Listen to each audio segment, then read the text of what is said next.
Good morning, dear hearts. All right, we are at lesson 254.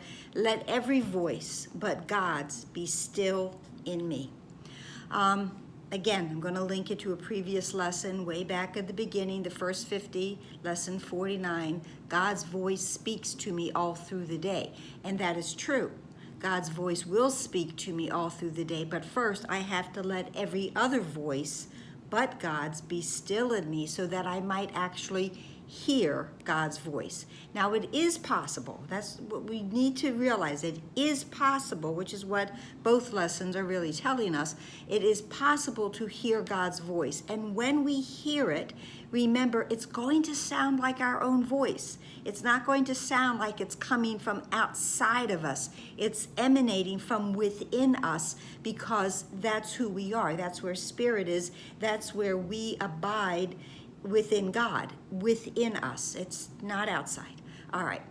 But in order, again, for me to do this, I must be able to block out the cacophony, I love that word, the roar of the world. And the roar, the cacophony of the world is the ego's voice.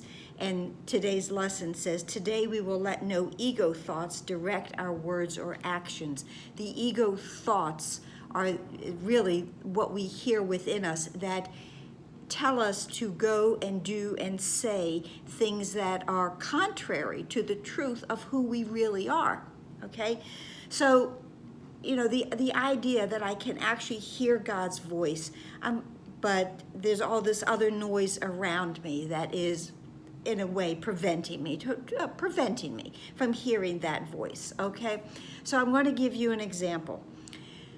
What we hear is always what is loudest and what is closest to us. So imagine you're at a party or you're at a restaurant with a big group of friends and you're at a long table and you're at one end of the table, but you catch a bit of a conversation that's going on at the other end of the table, but you cannot actually hear it because those who are closest to you are speaking louder, and what you hear are the louder voices that are right next to you. Now, you might be more interested in what's going on at the other end of the table. You might realize that there's something being said there that I actually want to hear.